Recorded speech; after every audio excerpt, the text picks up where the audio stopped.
happens, I think they can revitalize the area in a whole. If we can just do some cleanup, make sure that storefronts and everything are nice, make sure that our green spaces are nice and pretty and manicured, we can hopefully drive traffic down that area and revitalize some of those old businesses and empty office spaces and everything that are there now. Not only will that make it a nice area, it'll revitalize, and doing the revitalization, there will need to be a master plan involved. I'd love to create a website and have public input, see what we can all do to make that area improve, much like North has done with the Argenta area. If they can do it, we can do it too.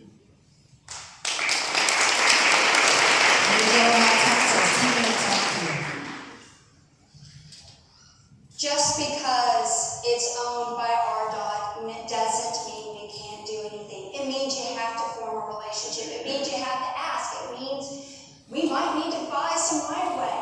But it's important to our city. This is a major thoroughfare of our city. And sure, sidewalks along the curb are dangerous, but how about no sidewalks at all? When I've seen kids walking along, hanging on to a fence, it's ridiculous. And they're worn paths where you can actually look on the satellite map and see exactly where they're going. And there are places over there by the apartment complex where there is right of way that's available. And we wouldn't even connect that, which I asked for, between the gas station and the apartment complex. We've got to be proactive about it. Folks, this is our city. We've got to care about Keel Avenue and stop treating it like it's the redheaded stepchild. No offense to anybody who's a redheaded stepchild. We've got to do what's important to our city to beautify it. And yes, we've got to make sure that our city is cut clean, to plant trees when we can, to create the ambiance that we need, and it's got to be well lit. A well-lit city is a welcoming city. It's a safer city, and we certainly can do it. Will it cost some money? Sure, it'll cost some money. Is it important? You better believe it is. So it's got to be a priority for our city.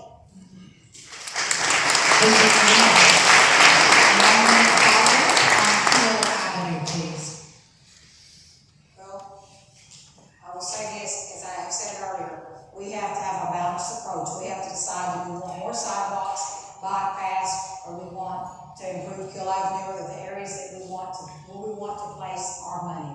There's nothing wrong with improving Keel Avenue, but as I said earlier, I can't see putting all of our money on Keel Avenue whenever we do not have the right of way at this time. We have other needs in this city that are just as important, and as we have discussed tonight, traffic mobility is very important. And until we get some other situations funded, which we have just had the funds in the last few years to actually be able to do a lot of extra things, if you can call them extra. So to spend all our money on Keel Avenue, I don't think that would be wise. 1 minute follow-up, Shane Thompson. Yes, I agree with Mary Jo that beautiful lighting is inviting, but it also can trespass on homes. So we want to make sure that if we do lighting, add lighting, we want to make sure that it's not trespassing into someone's home and it's not lighting up the sky, so we can still have our beautiful starry nights here. But yes, Keel Avenue is quite dark. I think with some trees and some lighting, we can spruce it up, and it will be inviting again. We'll make sure that happens.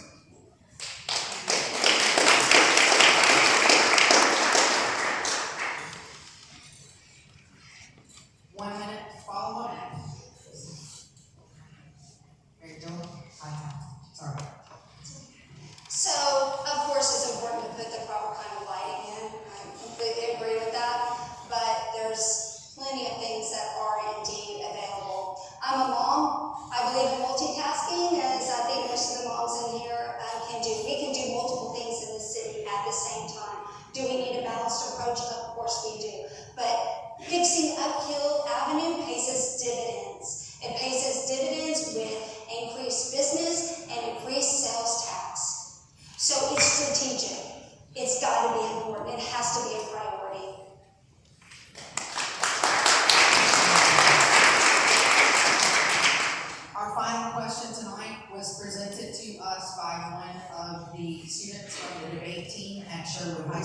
We are thankful for them. Please give them a round of applause.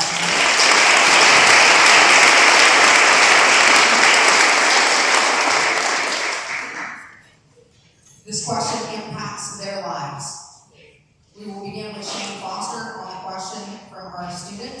The current curfew causes problems for young adults who are working and often do not get off until past the current curfew time. What would you do to address this issue?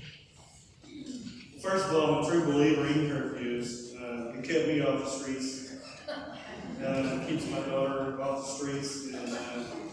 And actually I make her come home 30 minutes before the curfew. But if someone is needing a work release or something, that can be obliged if it's becoming an issue. Obviously, I want to keep curfews. I want to make sure that they're strong, because not only does it keep your kids home and safe, it keeps them out of trouble. It's been shown to curb break-ins and fighting and public drinking and other things that can hurt our children. And we all want them to be home safe and want them to make it home safe. So yeah, we don't want them to be out in the wee hours, because my wife and I normally, she's in bed about dark, but I'm in bed about 10, and that 10 or 10:30, and the curfew during the week is 10.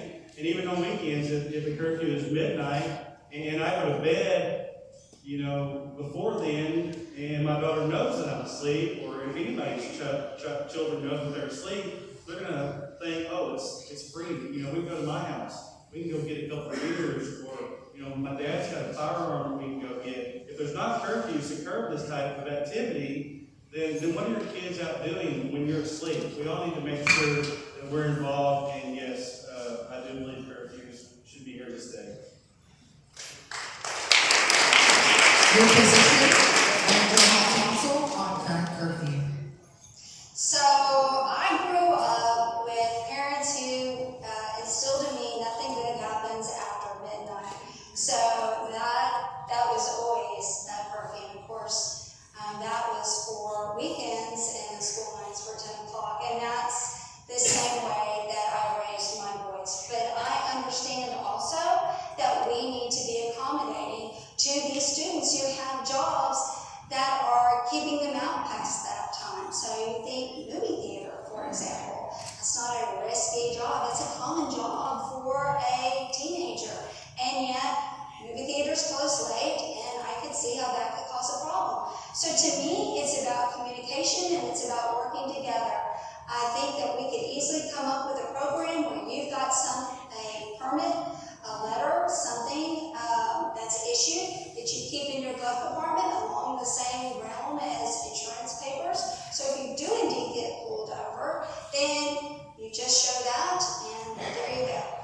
They know where you're supposed to go. So I think it's important that we work together on the solution, and that we be accommodating to these students, because I'm impressed that they're out there wanting to work and wanting to get jobs. And so we don't need to discourage that. We need to work with them.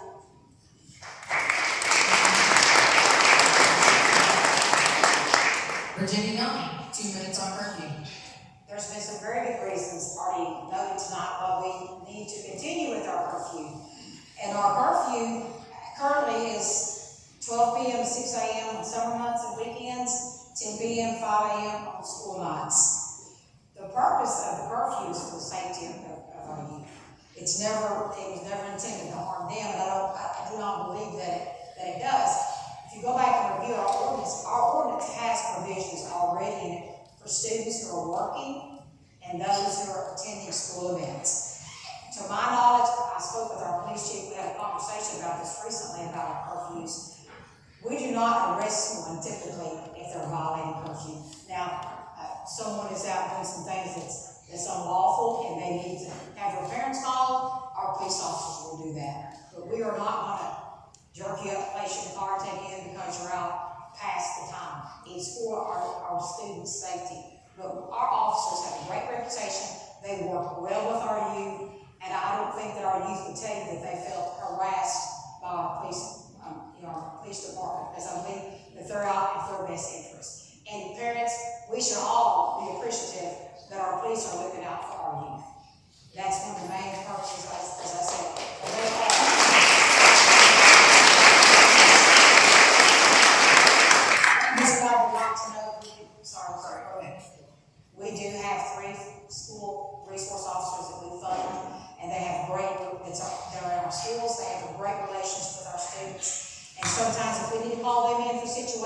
our youth, we'll do that.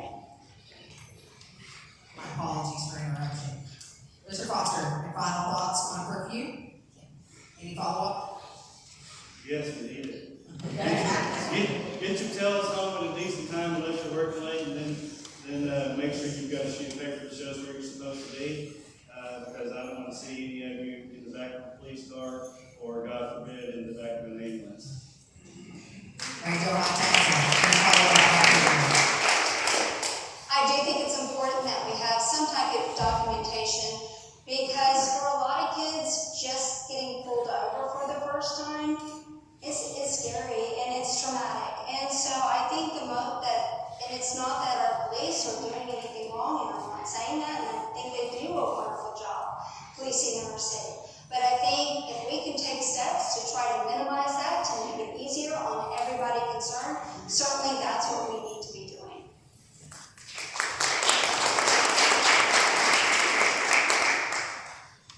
All right. Final follow-up? Mary? I say we should continue on with our curfew as it currently is in force. I do not believe in existing things that are not working.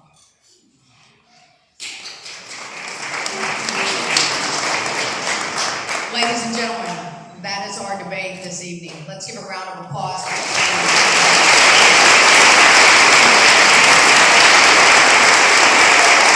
Mr. Sherwood Foster.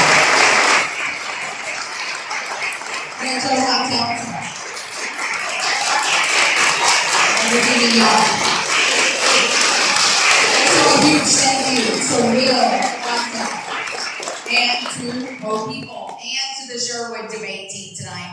The Sherwood Debate team has a box in the back. They are gladly accepting your donations, as I'm sure any of these candidates would accept your donations. But right now, we really want to reach out to the kids of our community, say thank you for the part they have played in this. And mostly, I would like to say thank you to the Sherwood Chamber of Commerce. Let's give them a round of applause for hosting this event tonight.